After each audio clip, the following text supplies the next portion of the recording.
Metal first. Let's start off with Alcest with Protection, which is essentially this black metal, death metal track that is pretty average, pretty generic, pretty forgettable, even though the performances are there. And I do kind of like how atmospheric it is, even though it's still kind of bland. After that, The Babe Rainbow. I don't know how did I manage to stumble upon this music video on YouTube, but I clicked it, more like I tapped on it, and I saw the music video, and I heard the song, and I thought it's just okay. It's a pretty mellow ballad that's really soft, I guess. There's a new Battles song called Titanium Two Step featuring Sol Principato, and this is a bit of a weird song for me because instrumentally it's pretty fantastic. I mean, the crunchy percussions and the messy production just makes it sound really weird, but at the same time, musically, like melodically, it's pretty average and not that memorable. Okay, after that, Big Sean, Berserk featuring ASAP Ferg and Hit Boy, not Berserk, but it's Berserk. And it's just a pretty average trap rap song with a lot of energy, which I appreciate, but it's still pretty average.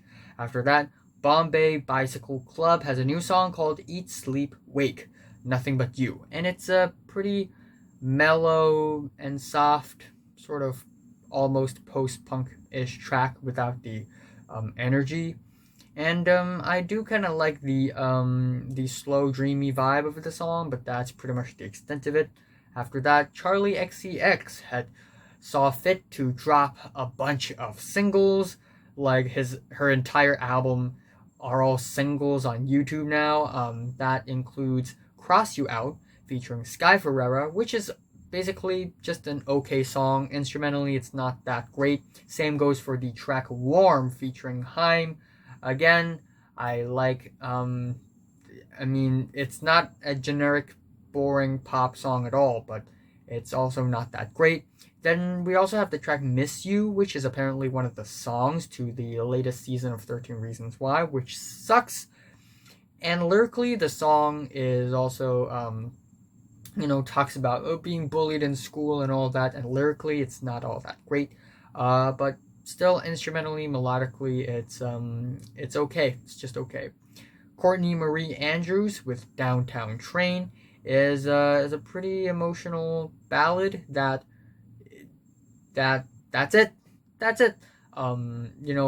It's nothing all that exciting. Neither is it anything that emotionally potent, in my opinion. But the singing, it's really passionate.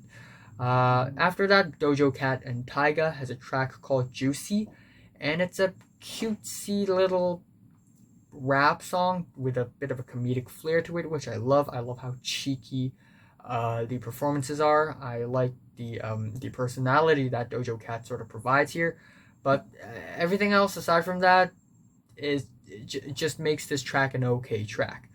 Flo Millie has a track called Beef Flow Mix, and it's basically a low-key rap banger. Instrumentally, it's actually pretty futuristic and kinda what's the word? I had the word in my mind like a second ago, and then now I just forgot about it. But yeah, performance-wise, it's not that great, but still, I like how the song sounds. After that, Floating Points with Last Bloom, which is this IDM electronic track with some really nicely produced beats and some really nice atmospheric, thought-provoking ambience backdrop. However, it's pretty bland, it doesn't really have much in terms of dynamic. After that, Infant Annihilator, Three Bastards, and this is a comedy metal trio who made this song, which is a really fun and wild track, but the riffs, they are pretty average, and the performances aren't that great. It's a little clunky and rigid even. After that, Georgia Smith, Be Honest, featuring Burna Boy. And it's just an okay average R&B track with a slow beat and some sensual vocals, nothing else. After that, there is a DaBaby remix of Lizzo's Truth Hurts, which is a pretty good song to begin with, but DaBaby really didn't do that much to the track. Okay, after that, Mika with Tiny Love. It's this gargantuan, kind of funny pop rock song that's really bright and uplifting.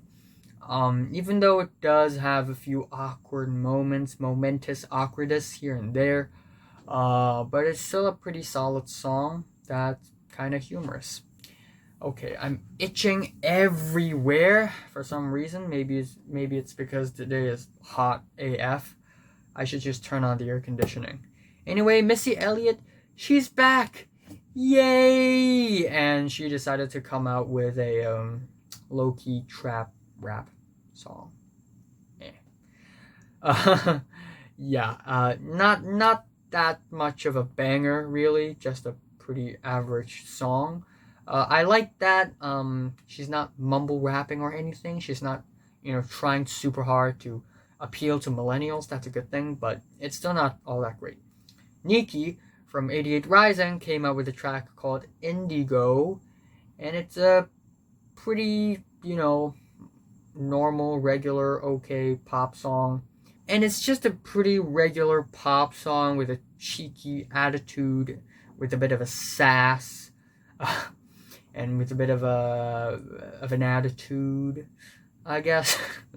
But really, instrumentally, the song is lackluster. After that, Normani of Fifth Harmony fame, I think, has a new track called Motivation with a pretty bright music video with a lot of dancing and twerking. And I'm not a fan of the music video. And this song is just okay. I mean, it's a pretty fun, sticky pop banger, I guess, with a bit of an R&B flair to it. It's kind of danceable, I guess. But really, instrumentally, it's pretty average as well.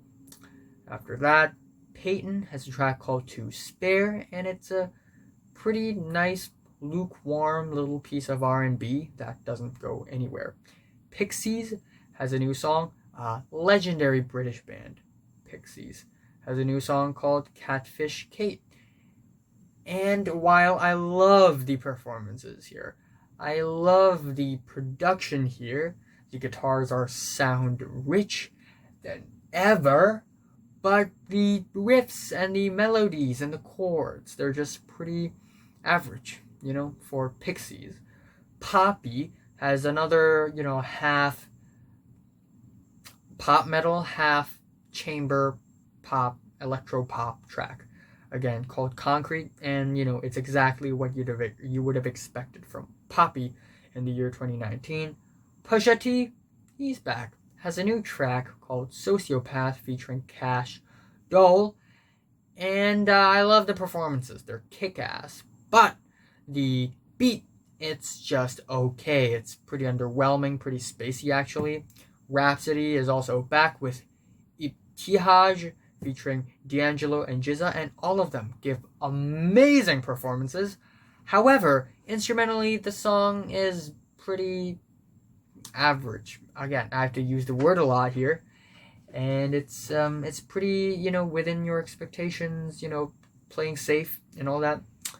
Rosalia and Ozuna has a track called Yo Ti To Me. And, since the Latin wave of pop music is, getting so much fame right now, getting a lot of buzz right now, of course, Rosalia from Catalonia has to make another very commercial, mainstream flamenco pop song. It's not bad, but it's also not that good.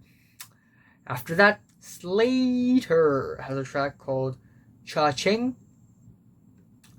And it's another really glitzy, glossy sort of song.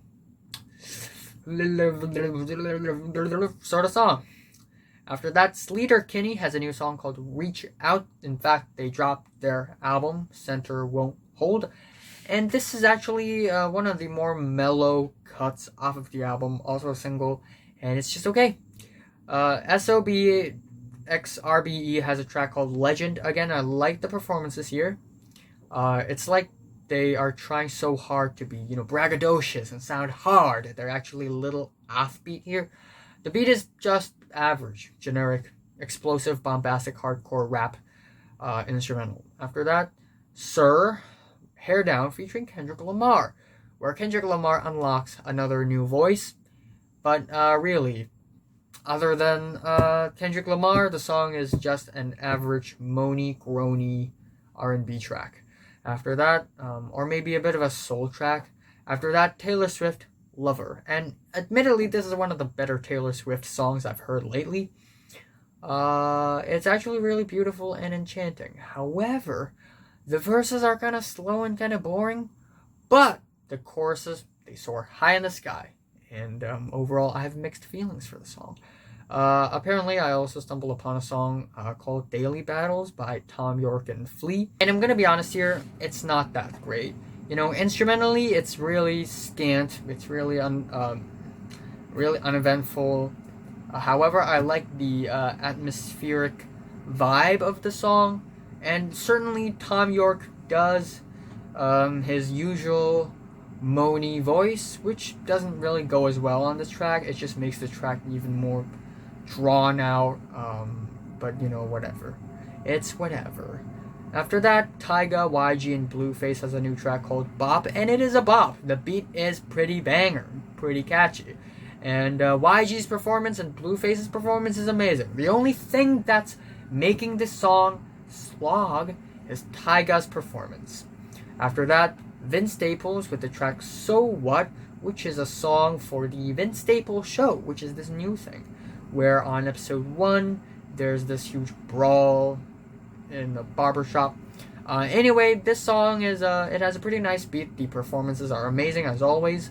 Some funny lines here and there, but that's pretty much the extent of it. Nothing all that bangerish or impressive of a track. After that, I don't know how did I manage to stumble upon this track, but there's this artist from Singapore called Hval. It's Li, if it's Korean, but it's Singaporean.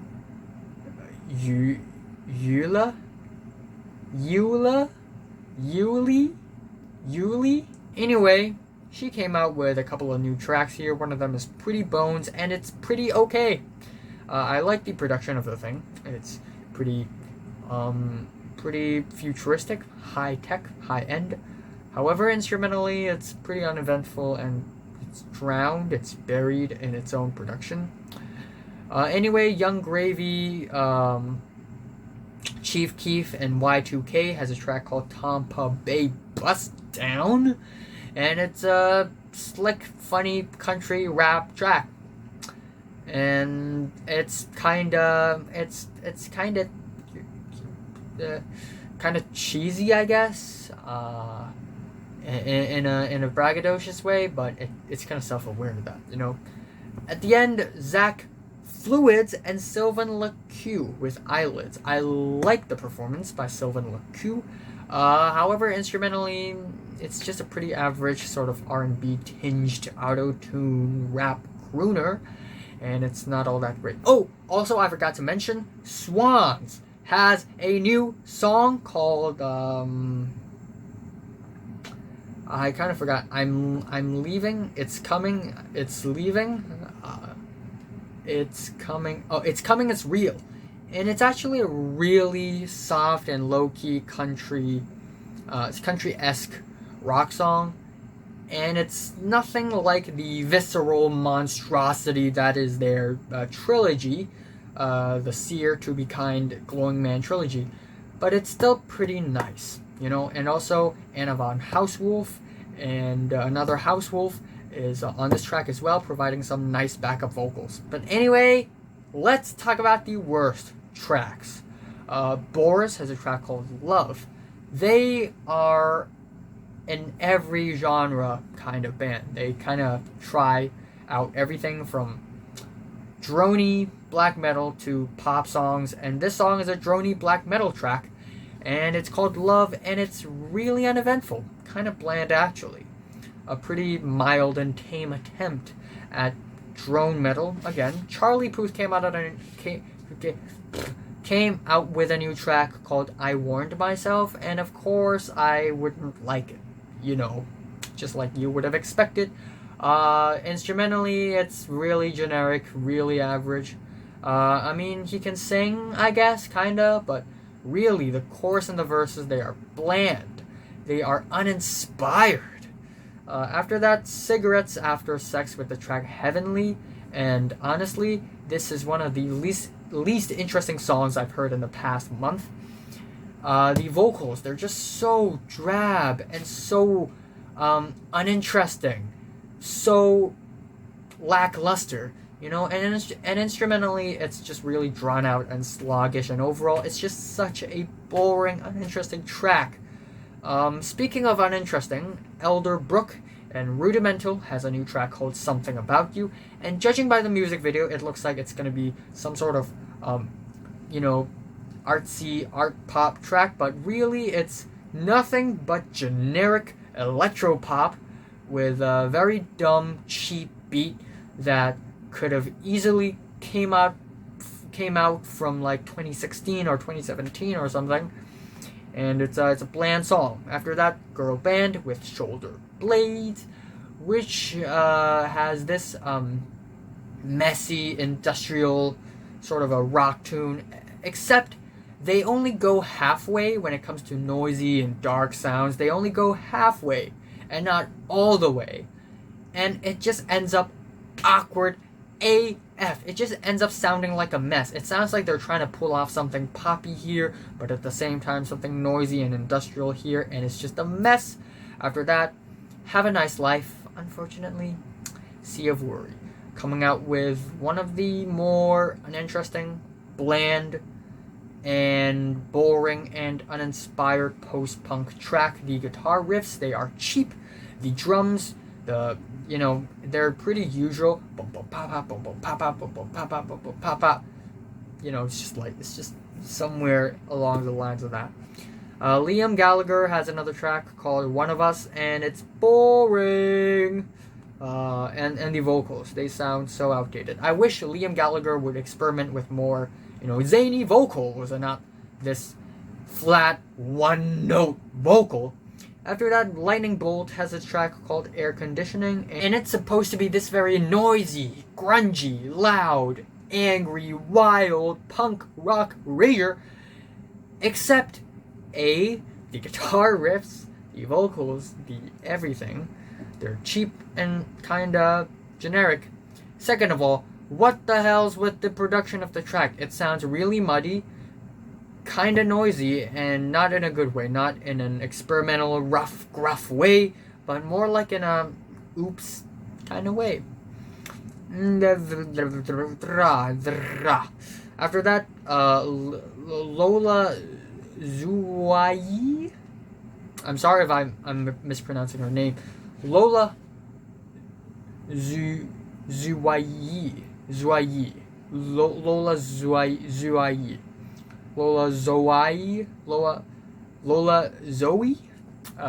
Anyway, she came out with a track called Caffeine, and it's supposed to be this cutesy chamber pop track, except the beats, the vocals, they're just so flat and generic.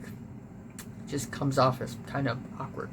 Anyway, Miley Cyrus, Slide Away is one of the worst tracks I've heard in the past month. Again, Miley Cyrus just pumping out, just churning out garbage. And then we have this track. Again, with all due respect, I know I'm kind of mean here, but this track, really? It's essentially a non-track about drug addiction and, substance abuse and all that. And A, it's boring.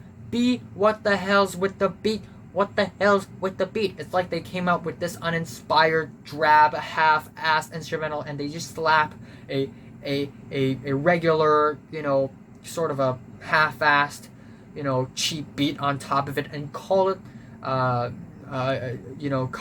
off. Yeah, it's bad. It's sloppy. It's sloppy is what this is. Also, unfortunately, I do not enjoy the P&B rock track Middle Child featuring XXX Tentacion because it is kinda generic and kinda predictable. And the singing is not great. Not at all.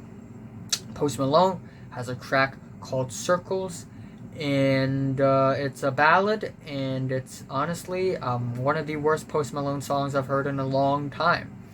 Not only is the autotune so heavy here, it makes Post Malone sound kind of deftone, but also the instrumentals, they are bland and uninspired, and it tries to be edgy, I guess. But again, Post Malone, I mean, I like him. He's one of the nicest guys in music. But I think he's yet to be rightfully artistically edgy. After that, Sway Lee has a track called Sextasy, and you know the rest of the story. But yeah, all jokes aside, it's a pretty generic, forgettable R&B track with with the usuals. And at the end, Tom MacDonald came out with a new track called I'm Sorry, and at first it sounds like he's genuinely sorry, and then in the chorus he suddenly flips 180 degree and say, haha, actually I'm not sorry, I give zero fucks, I've said this, I've said that, yeah, I'm so controversial, and I'm not sorry about that. And it's cringe. Another cringy song from Tom MacDonald. And instrumentally and vocally and whateverly, in terms of the flows and the beats, it sucks. Anyway, let's talk about the best tracks here. The 1975 has a new song called People, and for some reason, this is a hardcore rock rager that's super exciting, super energetic, and kind of catchy actually. I love the extremely loud, violent, wild performances. They are actually super unpredictable, and I'm honestly shocked by how exciting and energetic this track is. The 1975 might be reinventing themselves, who knows. After that, Alex Cameron with Far From Born Again, which has better production this time, and also it's a very catchy, sweet song that's just really sticky. After that, Algiers, Can This Sub Bass Speak? Yes, Algiers, they're back, and I heard that they're coming out with an album in 2019, and I'm super excited. And they came out with this single, which is nothing like I've ever heard from Algiers. This is an avant-garde jazz track with some really freaky spoken word on top, done by Franklin James Fisher. And it's really freaky, and it's actually not bad. I actually kind of enjoyed it because of how freaky and zany it is. And the spoken word, it's very sociopolitically conscious, it's rambly, ranty, and with the very freaked out avant-garde saxophones and horns and trumpets, it's actually pretty fun. Anyway, after that, Anamanaguchi has a new track called Lorem Ipsum. And it's a very, very, very glitzy, glossy, distorted, compressed pop music that's catchy and sweet and sugar-coated. After that, A$AP Rocky has a new track called Babushka Boi. And I'm happy that, A$AP Rocky is returning from his, dreamy, soft, messy cloud rap style, and now he's making some interesting rap music again. And this track, while it's not that great, but I love the performances here. I love the attitude that A$AP Rocky brings on the track, and it's pretty funny. After that, Big Thief has a new track called Not, and it's actually an emotionally potent, kind of surreal, beautiful, enchanting folk tune with some amazing vocals. And also, speaking of amazing vocals, up next it's Brittany Howard of Alabama Shakes fame with He Loves Me, which has a gargantuan beat and some really soulful vocals. Brockhampton also came out with a lot of new tracks here, including Boy Bye, which is extremely catchy. I love the cold, chilly, hustly, bustly pianos of the thing. I love the beat. And we have No Halo, which is the opener to their latest album, Ginger, and it's this really emotionally, very emotional, sweet chamber pop, bedroom pop, rap song. And it actually feels very relatable, likable, and lovable. After that, The Chats with Identity Theft. I stumbled upon this track, and I kind of love it, actually. It's this loud, funny, British punk track with a lot of attitude and with a sense of humor. After that, Debby Friday with Fatal, which is one of the weirder tracks I've heard in the past month. And this is essentially a blend of almost noise industrial with a bit of sassy, low-key, slick vocal performance on top, almost spoken word-ish. And it's actually really stylish. And yeah, really stylish. That's what I want to say. EarthGang has a new track called Up, and it's this really zany, loud, wild rap banger, and I love it. It's zany, it's kooky, it's kind of goofy at some points, but it also makes the track more sticky, more memorable, and more catchy. Freddie, Gibbs, and Madlib and Oh No came out with a track called The Next Day on Adult Swim, I think, and it's solid. You know, again, another solid beat, again, solid flows from both Freddie and Oh No. And yeah, even though it's not like one of the best tracks they had ever put out, but at least it's amazing instrumentally. But at least it's instrumentally on point, and the performances are fantastic. After that, Guerilla has a new track. They're coming out. They're dropping albums every single year, apparently. Okay. Anyway, Guerilla tossed with Plants. They are coming out with albums every single year now, and this is another really fun, wild, playful rock song. Not as much as the funky post-punk dance rock band that they usually are, but still there is the pop element to it, and it's still really wild and energetic. After that, Jenny Hval with Hi Alice, which is a bit of a throwback tune with some really nice futuristic synths that I enjoy a lot. It's pretty danceable, surprisingly. After that, Joywave with Obsession, another song that I stumbled upon on YouTube. And it has a pretty nice music video where it's basically movie intros. And yeah, it's a good song. It's after listening to it for a couple times, it actually got stuck to my head because it's actually pretty catchy. It's a pretty low-key indie, rock song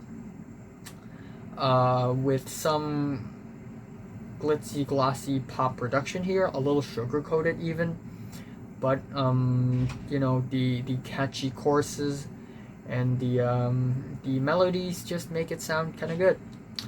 After that, Kitten has a new track called Memphis, and it's another really catchy 80s, early 90s-esque song with some nice vocals and nice instrumentals. Lana Del Rey, she came out with a new album, and the song Fuck It, I Love You and The Greatest is a great song because it's an enchanting ballad with some really strong song writing. And again, I will be reviewing the latest Lana Del Rey album. I will. But yeah, anyway, this is a pretty damn good song, surprisingly. Not as drab or as washed out, more focused, more catchy, and more beautiful. And I love it. After that, Michael Kiwanuka with You Ain't the Problem. And it's a pretty danceable soul Afro-punk mix, I guess. And it actually has a lot of textures and flavors. After that, Miles Davis? He's alive? What? More like Miles Davis posthumous single here, Give It Up. And it's from the funky jazz fusion era, so the jazz purists aren't too crazy about this track, but me personally, I enjoyed this track a lot. I think the performances, they are amazing. They're full of charisma and full of swag, and I love it. After that, Opeth has a new track called Svekets Prins, and whatever. I don't know how to pronounce it. But yeah, anyway, they're back with this multifaceted, weird, dreamy prog metal, multifaceted, I said that word twice, track. And I didn't like it that much at first, but the more I listen to it, the more I sort of enjoy it as sort of this kaleidoscopic experience, you know? Anyway, Pusha T also has a track called Coming Home featuring Lauryn Hill. Both of them are great. And the beat of this thing is more soulful, more, while it's not that experimental, it's certainly sticky and memorable, and as always, the performances are great. Sasami has a track called Take Care, and boy, this is actually a pretty catchy and fun indie pop tune. Okay, after that, Screaming Females with Let Me In, and it's sort of this B-side track that's a really solid, muscular, meat and potatoes punk rock tune with amazing vocals as always and lovely guitars. After that, Squid, the UK post-punk band, came out with another somewhat weird post-punk track that's actually kind of danceable and fun and a little herky-jerky even. It's called Match Bet, and it's got a sense of humor as well. Sturgill Simpson is back with the track Sing Along, and boy, it is a country garage rock banger. The guitars here, they're dirty, they're filthy, they're nasty. I love the vocals here. And after that, TK Meza, Awake featuring JPEG Mafia. And it has a banger beat that's kind of weird and freaky, and I love it. The performances by both TK Meza and JPEG Peggy, also really amazing, really energetic, and I love it. Vivian Girls also came out with another really washed out, shoegazy indie rock song that's really nice and pleasant to the ears. It's something to do.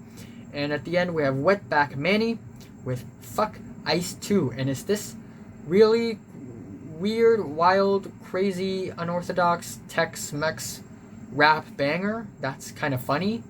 And I'm gonna just leave it at that. Anyway, there are a lot of other stuffs I'm gonna talk about, stuffs related to movies and TV shows. Starting off with the final trailer for Joker. It's out and it looks amazing. Robert De Niro is in the movie, and Joaquin Phoenix seems to have delivered one of the best performances of his life. I don't know if he'll top the performance of the Master in the Master. Anyway.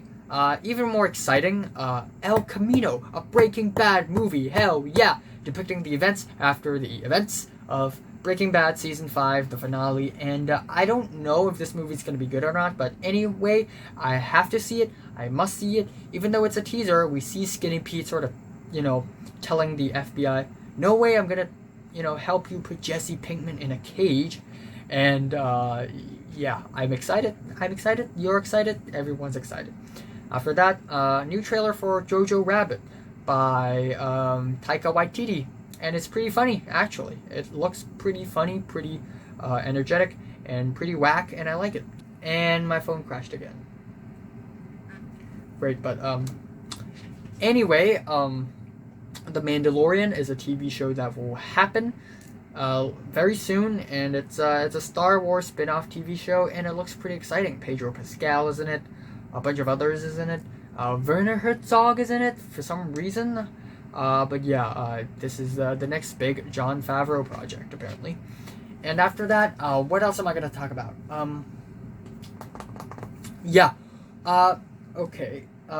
Uzumaki is one of the best mangas of all time, in my opinion. It's written and illustrated by Junji Ito, who is one of my favorite manga artists in Japan, who makes some really scary, just skin-crawling, stomach-churning horror comics that I've ever seen, and Uzumaki is the scariest of all. It's a cosmic existential horror at its scariest, and And it's not the first time that his comics are being adapted.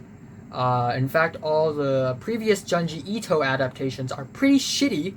However, this one by Netflix in Toonami looks really promising with the black and white and the creepy animations.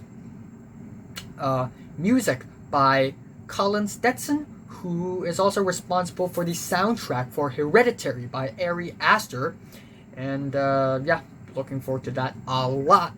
And then after that, Mr. Robot Season 4, the final season of Mr. Robot, the trailer is out. And oh my gosh, I have to watch it! Sam Esmail! Oh my gosh! He's like one of the best directors of TV shows right now, and I'm just super excited. I'm more excited than ever for Mr. Robot. And that's it for the Things video. And like if you like him, hate if you hate him. Subscribe if you want more. Thanks for watching. I'm really tired today, so yeah.